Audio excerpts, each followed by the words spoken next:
never used one of these. Is it working? It's working very well. Oh, nice. Good history. Okay, so next speaker is Marta Garrido. Many of you may know, but she's moving to University of Melbourne soon, and she's an expert in the DCM and also now interested in schizophrenia. She's going to talk about that. Cool.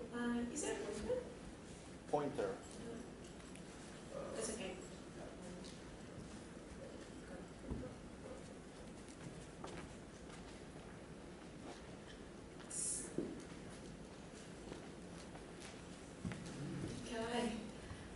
So thanks very much for the invitation.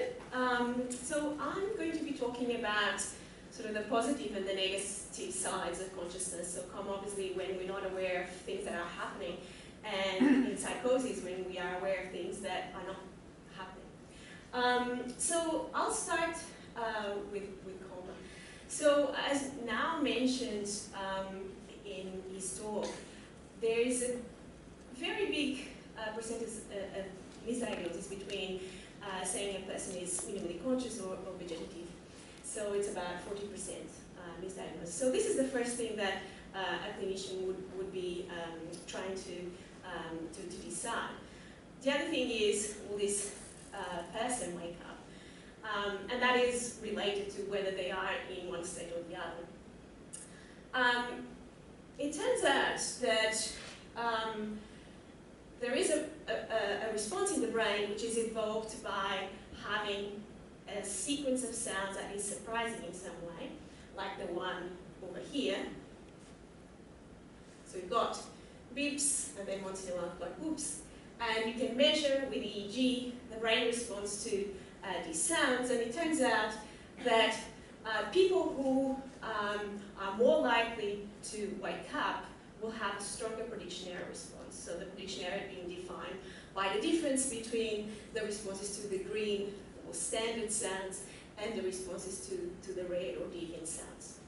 So this is called prediction error response or mismatch negativity response. So this type of data is really quite useful. And quite a while now, Melanie Bolli and I at UCL teamed up, and we looked at data from people in the vegetative state, minimally conscious, and also health control. So what you can see here are the EEG maps over time for our three groups. And as you can see, so the top one is obviously the EEG, and then the bottom row is the areas where there's significant differences for these prediction error responses. So as you can see from this figure, as consciousness fades, so do the prediction error responses. So that was the first thing we saw, and you can also see there is a clear difference between the two coma patients, the two coma patient groups.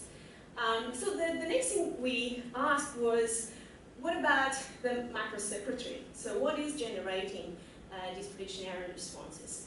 And so what we did was to use something called dynamic causal modeling, which you'll hear more about in the afternoon by Adil. Dynamic causal modeling is a methodological approach to infer connectivity in the brain, and it uses a biophysical model to do so. So it's very different from other methods of connectivity like diffusion imaging or functional connectivity, which looks at correlation structures and so on. With this one, with this method, this dynamic causal modeling or DCM, what we use is a model or a set of alternative models, and we fit that model to the data. Then we try to minimize the difference between our observations and the predictions by the model. So in this case, for example, we've got a network with, and I promise this is just the only slide with methodology. You can ask me more about it, but I'll try to skip over the methodological details and go into the data. So this network we've got 3 nodes, and we've got recurrent interactions between the 3 nodes. So bottom-up and top-down interactions. We've got an alternative model which only assumes forward modulation. So we've got input going into auditory cortex and then going into the brain, but no backward connection, so no top-down. So what we can do is to test this model against each other and see which one predicts the data best. So this is just another schematic for the 2 models.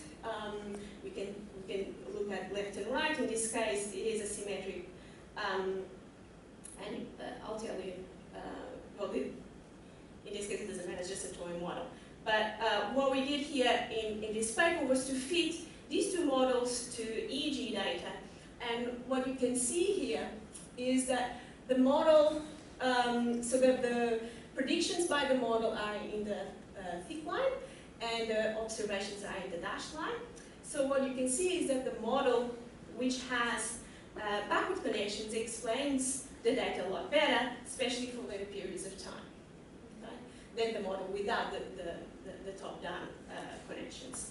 So obviously, what you could immediately see is that one model has more parameters than the other, so we have to use some sort of penalization for the number of parameters, and we do so. And then what we can do is to compare these 2 models and estimate the perceived probability for each model and say which model is the best. So this is the sort of methodology that we use for the 2 studies that I'm going to talk about, so the coma study and the schizophrenia study. Okay, so going back to the data, with the coma study, so what we did was to fit actually a set of models that I'm not showing, but they all are nested within this bigger model here.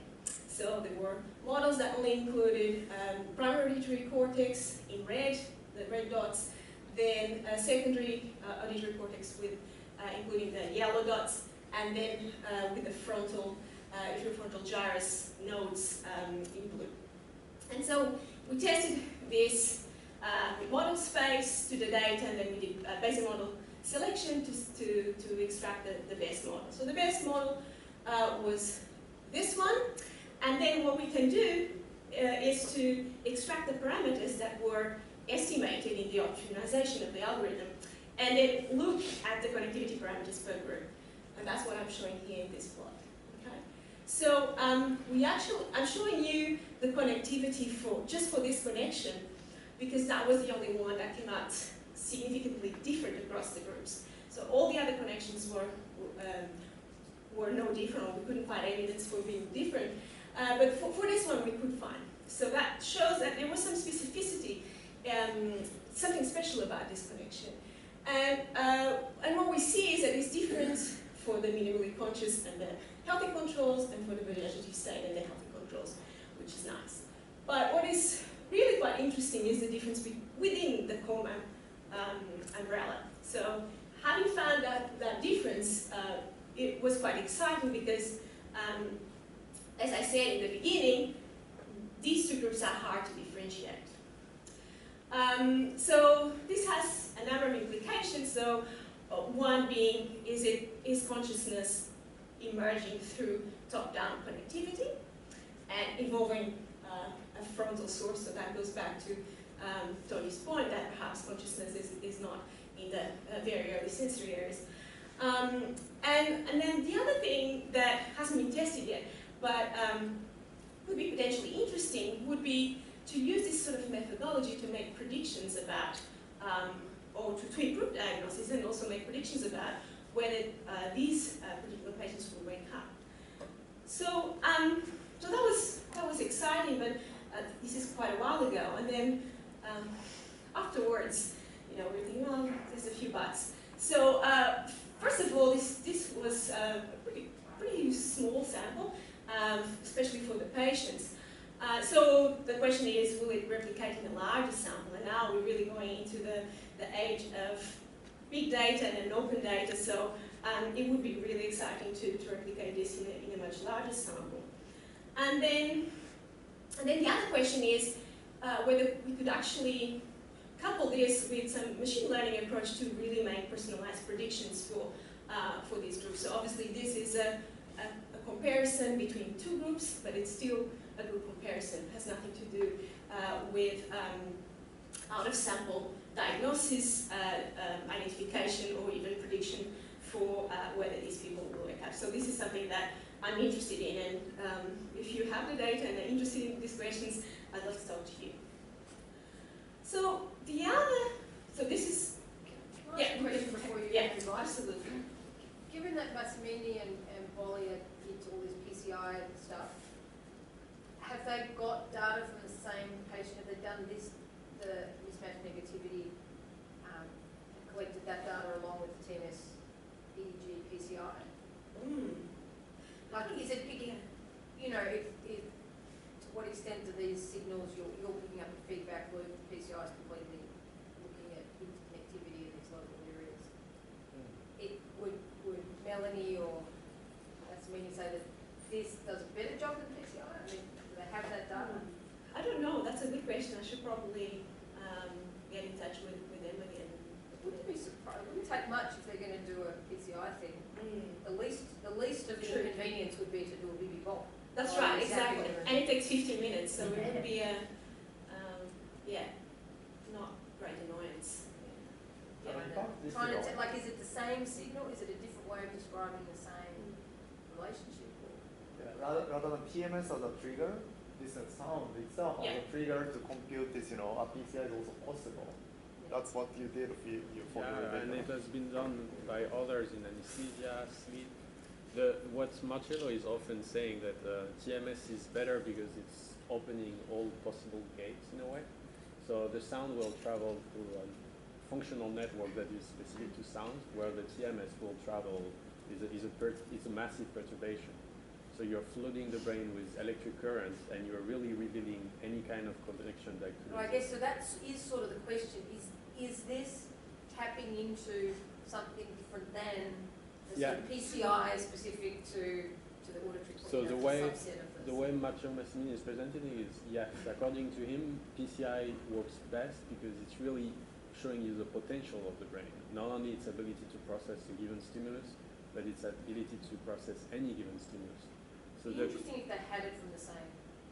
Yeah, no, it will be interesting to test it, and to test also if this kind of things works better and better the more you complexify your stimulation. So if you have a sound, a light, a tactile sensation, and something very, all of a sudden you're excited by all the possible ways, maybe you will get closer to PCI according to them.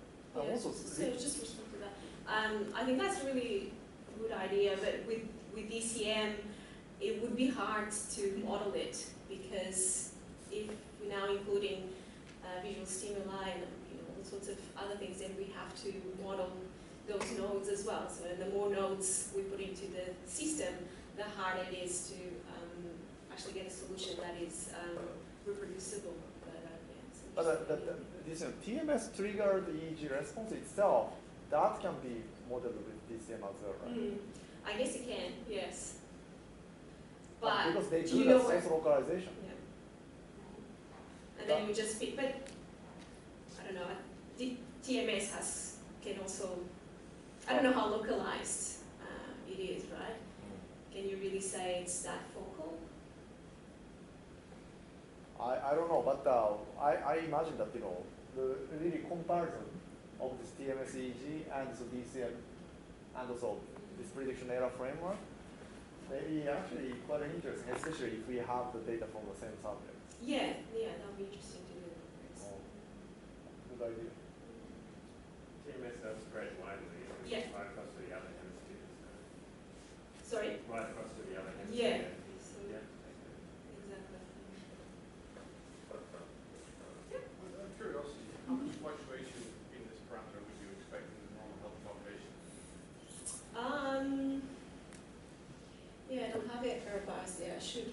Yeah, so this is a while ago. Now I have individual data on my plots. That's a really good question. I can show you actually the schizophrenia data, you can see, I can show you later on, but obviously it's different data. But yeah, I can show you in a minute. All right. Good with the comment? Okay. So moving on. So I love prediction errors. They're so useful and robust. So they're also quite useful in psychosis, it turns out. So what you see here is a plot of prediction error responses, again elicited by beeps and whoops.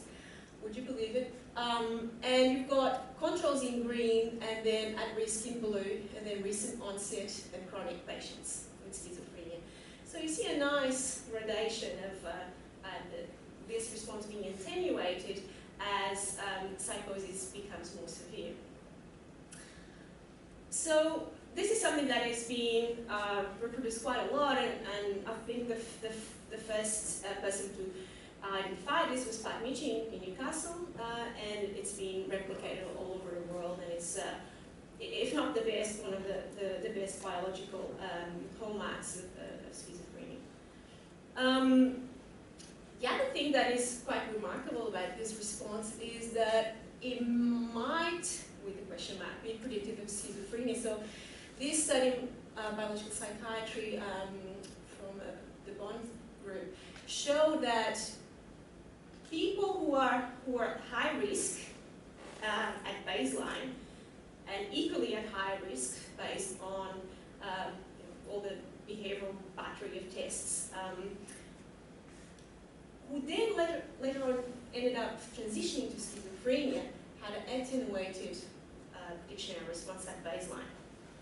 Okay, so what they did was they did the EEG in time point 0, then they followed them up within 12 to 18 months, and so whether they had transitioned or not, and then they did the split of the groups and looked at the baseline for how was their EEG data to start with. So that seems pretty promising. Again, this is based on group comparison. What would be really nice would be to know whether that person will transition, but we would need more sophisticated analysis to do that. So that's why the question mark with predictive of. But we actually did something that showed that these prediction errors are predictive of functioning, and this is with Jeremy Taylor in my lab. So what we use data collected down in Newcastle by Pat Mitchell's group, and then we teamed up with the UCL group, and what we did was to fit a regression model with where we could predict the global assessment of functioning, which is a score of how well the patient is doing in terms of living a normal life and doing daily function. And what we can see is that based on our EEG data, again prediction errors, we could actually predict the true score of assessment of functioning pretty well. So with quite a nice correlation. And this was done on a regression model on part of the data and then tested on new data. So the other study I want to talk about is something that was done by Ilvana Zavik with Olivia Carter and Suresh Raman and a number of other people at Monash Clinical. And what we did here was to again have a oddball paradigm, but now we actually introduced some volatility in the sequences of sounds where, so if you remember the previous slide with the classic oddball where we have 80% of the time we have beeps and 20% of the time we have boops. Now what we do is to have that sometimes, and then on another block we reverse what was standard and what was deviant very quickly. Okay, so that's called the volatile block. And then what we tell people to do is to make a guess for which sound was more likely. Okay, the high pitch or the low pitch. So they have to. So the point is, what they have to do is an inference about what is happening in the statistical environment. And while they're doing this task, we record their prediction error responses. So, oh, the contrast is really bad. Can you actually see? The blue ones. The blue, okay.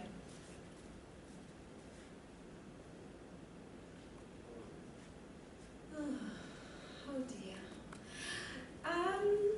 Okay, it's much better in my computer. So imagine there's a prediction error response in blue, that's healthy controls or neurotypical individuals. Then we've got non-psychotic groups, so these are people who had all sorts of anxiety issues, and they were in the ward as well. And then we've got in red the people with schizophrenia. So if you could see this, you'd actually see there is quite a nice difference in the MMN response between the schizophrenia patients and the healthy controls, as well as our control patient group, who was still ill, was a psychiatric group that didn't have psychosis. So what this means is it seems to be specific, this attenuation seems to be specific to psychosis itself and not to any generalized being unwell. So, so we had strong hypotheses to look at this mismatch negativity, but what we can do as well is to actually take no assumptions and just look through the whole scalp and time, okay, and do a statistical comparison between our two groups, okay? So I won't show the controls versus the healthy controls versus schizophrenia because one group everything is well with them, the other group everything is wrong with them. But for the specific contrast of both groups being patients, but one having psychosis and the other one not having psychosis, what we see is a blob around 300 milliseconds in the sort of central area, which is related to B300 if you care about EEG peaks. So if you're not used to this way of depicting EEG data, what we've got here is time in the z-axis, and then what we've got here is the scalp with the nose pointing there and then the ears. Okay, and so this blob is what my student calls a storm cloud, corresponds to the cluster where this contrast was significant. Okay, and these are the z-scores. Okay, so this is all what you see in the pink is what's corrected for the whole volume of comparisons, because obviously this is a mass univariate approach and we have lots of points and the data points to compare. So then so first we did the comparison between the groups, right? But we've actually been inspired by ideas of Van Noss that says that actually psychosis lives on a continuum, just as much as autism lives on a spectrum. And we actually have some data in healthy controls to demonstrate that, which I'm skipping today. But what we can see here is that when we actually use CAPE, which is the Community Assessment of Psychic Experiences, so psychotic-like experiences, which can be administered in healthy individuals, and we just put people around along this continuous variable rather than splitting them into diagnostic groups, what we see is, again, this same blob pops up when we do a multiple regression. And so what is interesting is that this prediction error is decreasing as this score of psychotic-like experiences is increasing.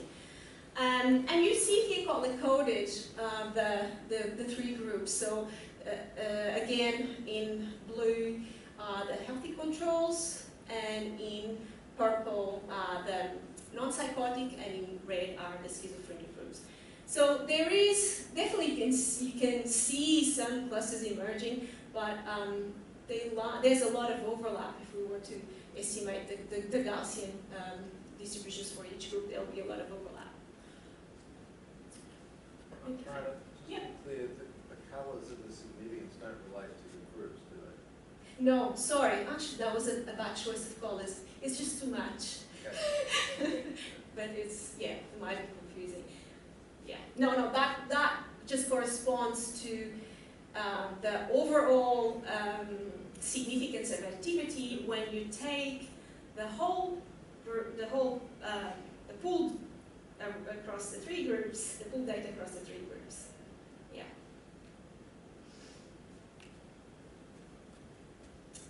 Okay. So and we had about 20 in each group. All right. So the other thing we did was to use DCM. So you remember what I said about DCM. Again, I'm not sure if you can see this very well. Now, what I'm showing here is the DCM connections. So we ran these models, a whole set of possibilities with few numbers of nodes, and then including more and more nodes, and then selected the best model. And then we used a number of different regressors, like how many errors did people have done, did they have hallucinations, delusions, and so on. And the first thing I'm showing is the relationship between and the connections that were significantly associated with errors. Okay, so remember they were doing a statistical, an inference task, so they had to determine which sound was happening more often. And so what we can see here is that the more errors people were doing, the less connectivity there was within areas of auditory cortex and also inferior frontal gyrus. So, and this is again done for all of the three groups, considering them as a continuum. So how do we interpret this? So greater inference errors. So this was specific to intrinsic connections, which in DCM is modeling adaptation. So the stronger the connection, the more adaptation, which should happen in the normal healthy brain, and it's happening, but to a lesser extent as people increase in the number of errors, which coincidentally also is happens more often for people with psychosis. And so we interpret this in light of predictive coding, and I'll get back to this in a few slides. But we interpret this as a resistance to model updating. So not adapting to the statistics of the environment would correspond to sticking with prior beliefs and not really updating in face of new evidence. We also see, interestingly, that particularly for the right IFG, we see that this connection also decreases with the severity of hallucinations. Okay, so and for increasing of CAPE scores, which correspond to psychotic-like experiences. So less connectivity within right IFG, less adaptation leads to greater hallucinations and severity in psychotic-like experiences. So what's the x-axis in the temporal? So here you see in CAPE, sorry, it's yeah. really small, I didn't But realize this. upper row, RLE? Oh yeah, regulated learning errors. So these are the inference errors. So that means that they made more errors about what was the sound that happened more often. That's a electrophysiological. So this is behavioral. That's behavior. Yeah, that's behavior, and this is the connectivity strength. Okay. Yeah. And then this is CAPE, and this is hallucinations. Right.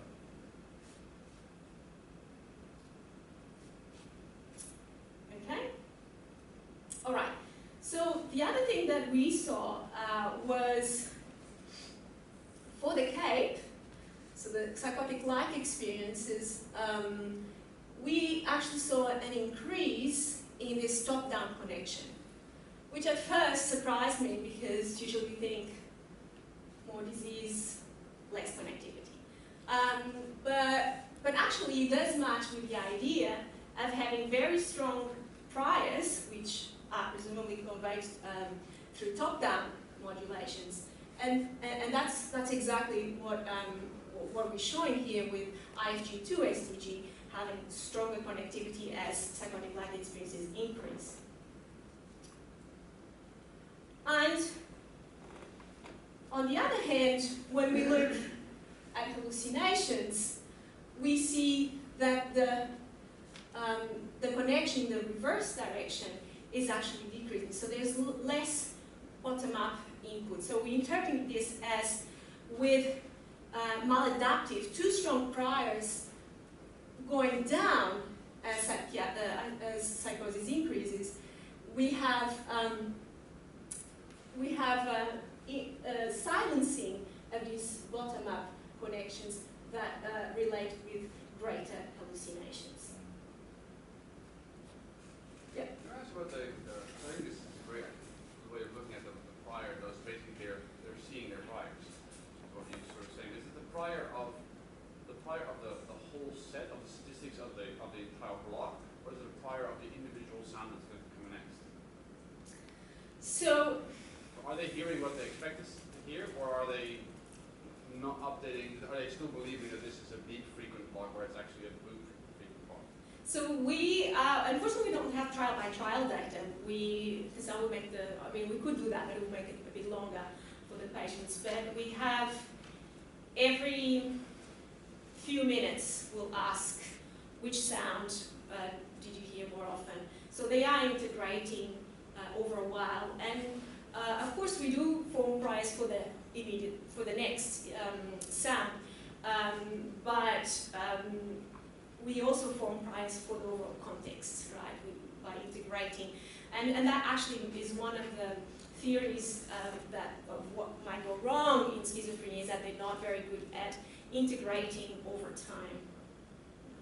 Would you predict, if you make the difference between these groups smaller, would you predict that they would perform worse than controls that distinguish the two? Because they have a smaller mismatch activity, less by prediction error, would they notice differences less often? Yeah, that's an interesting question. I don't know if they would care as much about the magnitude difference. I actually been thinking about that idea, but in terms of differences in the context. So we've got another, I'm not showing today, but we've got another paradigm where sounds are sampled from a Gaussian distribution, and then we make the Gaussian narrow or broad. And so the hypothesis is that people with schizophrenia, or more high on the psychosis spectrum, will differentiate the context less so, because they're not able to form accurate priors. And so that's something I'll tell you soon. Well, following this type of idea, do you know if somebody tried to test a change blindness kind of experiment on the schizophrenic patients? If they see, what they expect, Yes. they may be extremely bad at detecting this change blindness illusion. Actually, no. Did it? Everything can test schizophrenia, so I know they are much less prone to illusions. That's Like a geometric kind of thing, like Ponzo illusion and so on. like the hollow mask face illusion.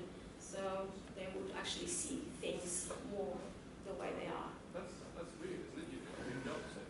You predict that the whole face illusion happens because of the prior, the faces are normal inside. Right. And so you predict that they would have a stronger.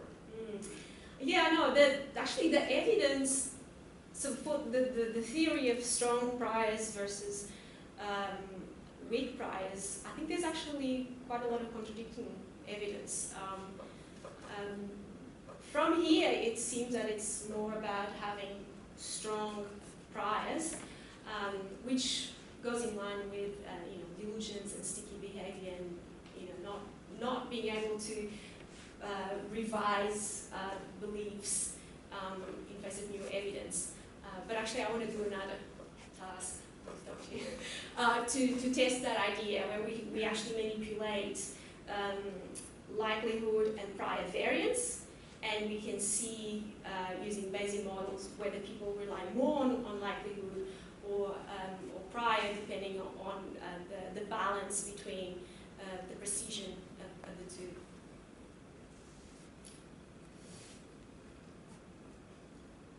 Okay, cool. Yeah.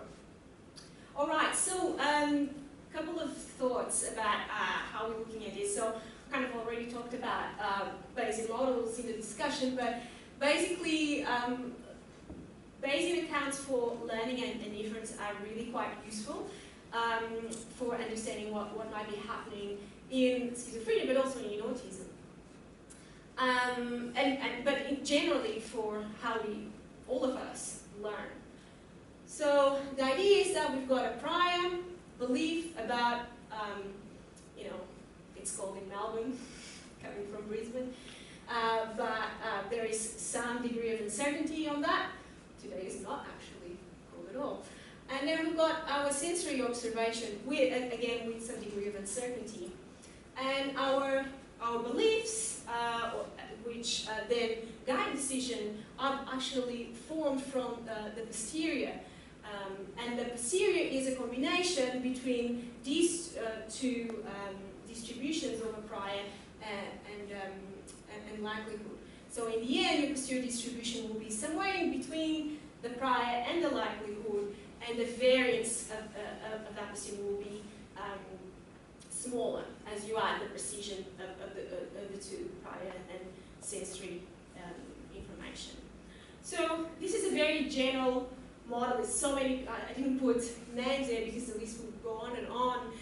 Daniel Wolpert, Conrad Corning, the list goes on, obviously Carl Friston. But what our data is suggesting is that perhaps what is happening here is that in schizophrenia, this prior is really quite narrow. And the sensory, so in relation to the sensory information, which is much broader or much less precise than the prior itself. Hence, this behavior of really being resistant to updating beliefs. Okay, and then the final thought is, obviously I showed comparisons between different groups, schizophrenia, non-psychotic, and there are quantitative differences for two qualitatively different groups. But if we actually do the crazy thing of putting all of them together on a continuous variable, we can see that actually they do align on some continuum over this variable. In our case, it was CAPE and learning errors. So, and this is reminiscent of Van O's theory that the general population lies on a continuum of psychosis with a half Gaussian, where we somewhat arbitrarily, not really, usually we put that in for help-seeking individuals, there will be somewhere a threshold where it is considered a disorder. Of course, the question is, the people who we see that are overlapping with the clinical groups, should they have been diagnosed and they're not? We don't know. And I just want to leave you with the Anil Seth quote because I think it's quite interesting. Okay, thanks.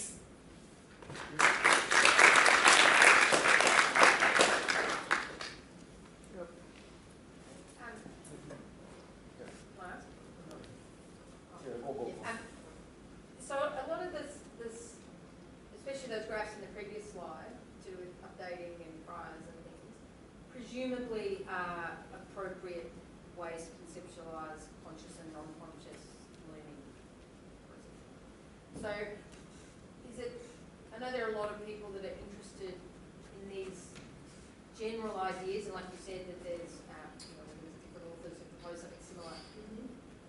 people just put their hand up and say, I think this bit has something to do with consciousness or that bit doesn't, or because Right. you know, Yeah. I understand that this is obviously extremely important in determining what types of features, or is it a delusional type of conscious experience?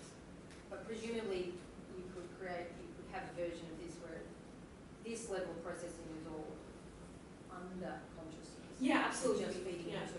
So you're talking about the Bayesian formulation with the price. Yeah, so actually, when I started thinking about it's general, basically, to answer your question. I think it's applying for things that are happening unconsciously and consciously. And when I started, being interested, reading about these things, it was all about sensory learning that you really need to be aware of. But it is so general that you can actually apply for decision tasks, explicit decision tasks whereby people are aware. But yeah, I think it can happen with and without awareness. Yeah. As we have a lot of already discussion while we are talking, maybe shall we move on? Yeah, I forgot to thank everyone. Yeah. Some of them here in the audience.